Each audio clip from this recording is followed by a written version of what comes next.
ने संसार का नक्शा बदल दिया।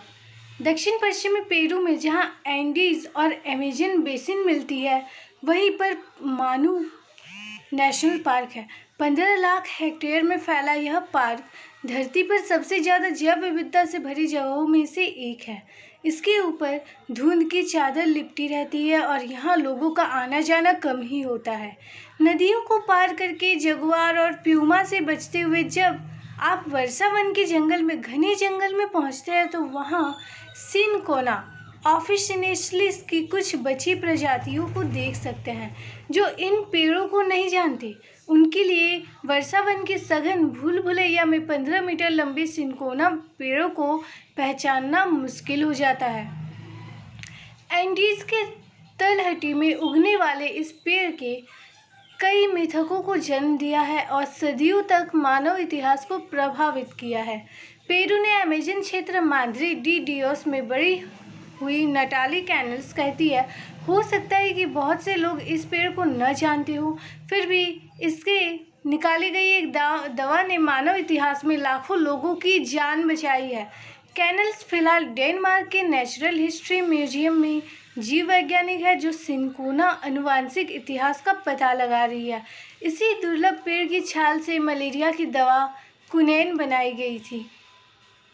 मलेरिया की दवा सैकड़ों साल पुराने कुनैन की खोज होने पर दुनिया ने उत्साह और संदेह दोनों के साथ उसका स्वागत किया था।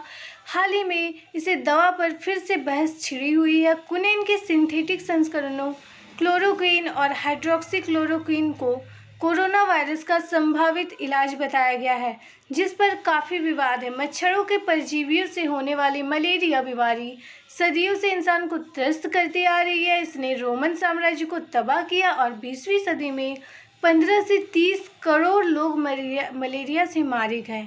विश्व स्वास्थ्य संगठन WHO के मुताबिक अब भी दुनिया की आधी आबादी उन इलाकों में रहती है जहां इस बीमारी का संक्रमण होता है। मलेरिया के इटालियन में अर्थ होता है खराब हवा।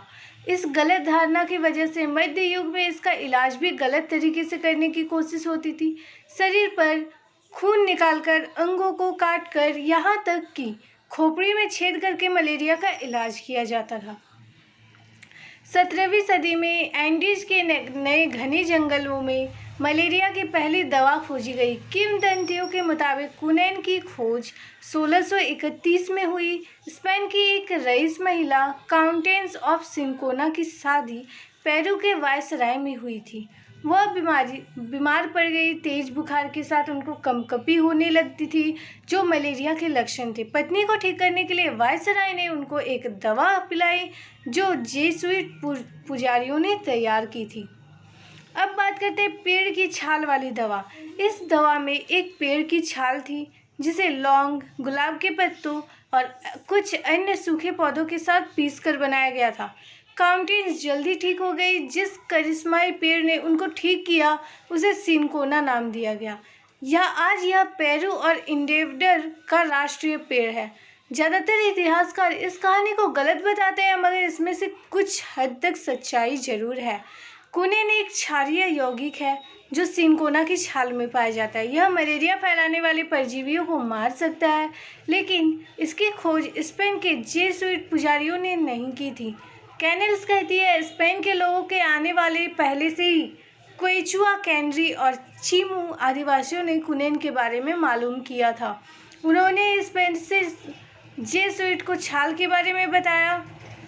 ये तीनों आदिवासी समूह आज के समय के पेरू, बोलिविया और इक्वेडोर में रहते हैं। जेसुइट पुजारियों ने सिनकोना की दालचीनी जैसी छाल को पीसकर पाउडर बनाया, जिसे आसानी से पचाया जा सकता था।